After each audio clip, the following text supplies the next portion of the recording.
Great wisdom. నిజంగా నేను అనుకుంటాను, అంటే ఇది మాట్లాడేటప్పుడు ఈనాటి ప్రపంచంలో maybe there are 58 countries at war. 58 countries at వార్‌లో ఈ స్త్రీ ఉంటే నాకు తెలిసి అట్‌లీస్ట్ 40 యుద్ధాలు అయిపోతాయి. 40 యుద్ధాలు లేవు. ఏంటి అనంటే చాలా సింపుల్ లాజిక్ యూజ్ చేసింది ఈమె. కారకుడెవడు వాడిని తీసి ఇచ్చేసింది. ఈ చిన్నది పట్టుకుంటే ఎన్ని కంట్రీస్ మేబీ నేమ్స్ లోకెళ్తే ఇట్ విల్ కాజ్ కాంట్రవర్సీస్ గానీ ఎంత సింపుల్ అండి. ఒక ట్రబుల్ మేకర్ ఉన్నాడు. వాడిని తీసుకొని ఇచ్చేసింది. యుద్ధం ఆగిపోయింది. ఈరోజు ఇంటర్నేషనల్ వార్ కి కావాల్సిన విజ్డమ్ ఈ స్త్రీ దగ్గర ఉంటా వచ్చింది. అండ్ ఈమె ఎట్లా రిజాల్వ్ చేసింది అనంటే షీ టుక్ ద ఎఫర్ట్, అంటే పైకి వెళ్తా వచ్చింది. అండ్ పైకి వెళ్ళడం అనంటే ఇక్కడ మనం గుర్తుపెట్టుకోవాలి, it's not the inner fortification. Inner fortification నుంచి బయటకు వచ్చి బయట ఫోర్టిఫికేషన్ కి వస్తా వచ్చింది. ఇక్కడ రావడంలో చాలా రిస్క్ ఉంది. ఎందుకు అనంటే వీళ్ళు ఆ పట్టణముని చంపడానికి చూస్తున్నారు కాబట్టి ఆ గోడ దగ్గరికి వస్తే ఆర్చర్స్ రెడీగా ఉంటారు ఎప్పుడన్నా వార్లో. ఎందుకంటే వాళ్ళు లోపల అవును. నుంచి అటాక్ చేయడానికి వీళ్ళు డిఫెన్సివ్ గా ఉంటారు, వీళ్ళు జయించడానికి అఫెన్సివ్ గా కూడా ఉంటారు. సో ఒక చాలా రిస్కీ ప్లేస్. అక్కడికి వెళ్తే మళ్ళీ దిగి క్షేమంగా వస్తారో కూడా తెలియదు. అలాంటి రిస్కీ ప్లేస్ లోనికి ఇంత ఉత్కృష్టమైన పరిస్థితిలో వచ్చింది. She was very wise. ఇక్కడ మనము 2 విషయాలు గమనించాలి. 10 గోత్రాల వాళ్ళు ఈ పనికిమాలిన వాడిని సపోర్ట్ చేస్తున్నారు. అట్లాంటప్పుడు కొన్నిసార్లు లాజికల్ గా ఆలోచిస్తే, అరే 10 గోత్రాల వాళ్ళు మనకు సపోర్ట్ ఉన్నారు. ఈయనకి విరోధంగా ఉట్టి కేవలం యూదా వాళ్ళు మాత్రమే ఉన్నారు కదా. సో లాజిక్ ఆలోచిస్తే ఈ 10 గోత్రాల వాళ్ళతో ఉండడమే మనకి క్షేమం కదా అని లాజిక్ అనిపిస్తుంది. అందుకనే బైబిల్ జ్ఞానం అనే మాట ఉపయోగిస్తుంది. జ్ఞానం అనేది లాజిక్ కంటే ఎక్కువ. జ్ఞానం అనేది అనలైజేషన్ కంటే ఎక్కువ. జ్ఞానం అనేది ఉంటున్న సిచ్యువేషన్ ని మనము మన సొంత ఎండ్స్ మీట్ అవ్వడానికి వేసే ప్లాన్స్ కంటే ఎక్కువ.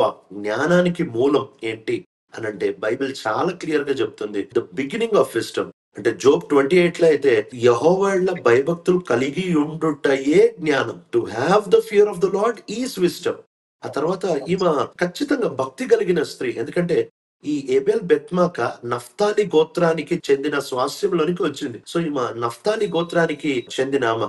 ఈ నఫ్తాలి గోత్రం చాలా చిన్న గోత్రం, ఒక మూలను ఉంటది, ఒక చిన్న గోత్రం. కాబట్టి ఈ చిన్న గోత్రంలో ఉంటున్న ఈ ప్రాంతమును ఆమె యెహోవా స్వాస్యం ఇది మీరు పోగొట్టేసుకుంటారా అని చెప్పి she really took on that. So ఇక్కడ I just want to make this point ఏంటి అని అంటే ఆమె విజ్డమ్ తో ఎవరి సైడ్ తీసుకోవాలి అనేది కరెక్ట్ గా డిసైడ్ చేసింది. ఎందుకు వేరే వాళ్ళు రాలేదు అని అంటే వేరే వాళ్ళు ఇంకా కన్ఫ్యూజన్ లో ఉన్నారు. 10 గోత్రాల వైపు వెళ్ళాలా లేకపోతే ఒక గోత్రం వైపు పోవాలా? తనకి ఖచ్చితంగా జోవాబే తెలుసు అని అంటే, ఆఫ్టర్ ఆల్ ఒక కమాండర్ ఇన్ చీఫ్ జోవాబే తెలుసు అని అంటే ఆమె ఖచ్చితంగా దావీదు తెలుసు.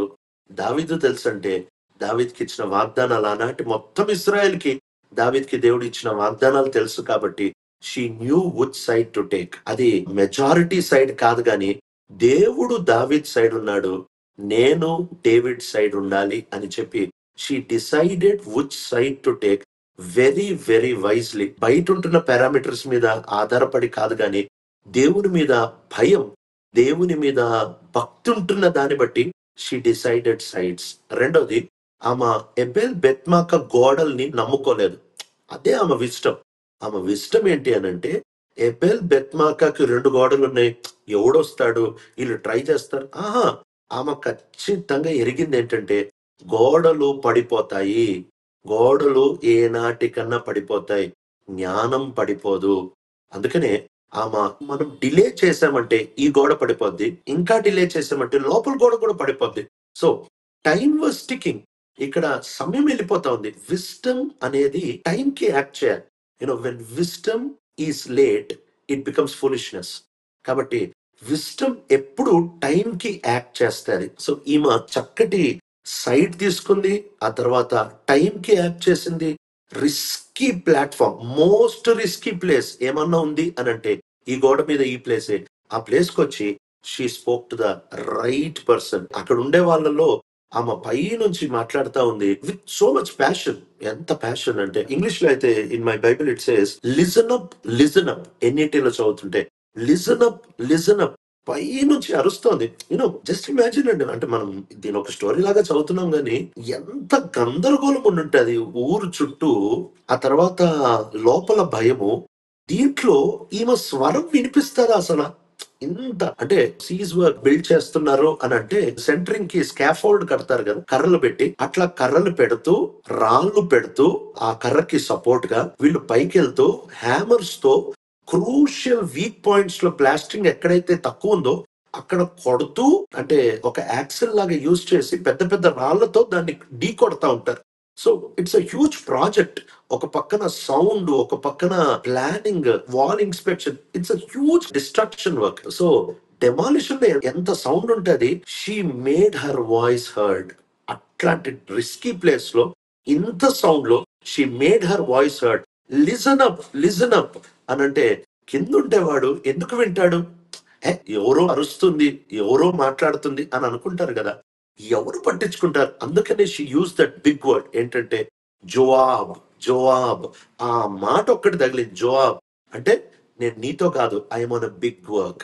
So she came to the risky place, took the right side, acted on time and called out to the right person. అందుకనే she was able to bring calm in this chaos.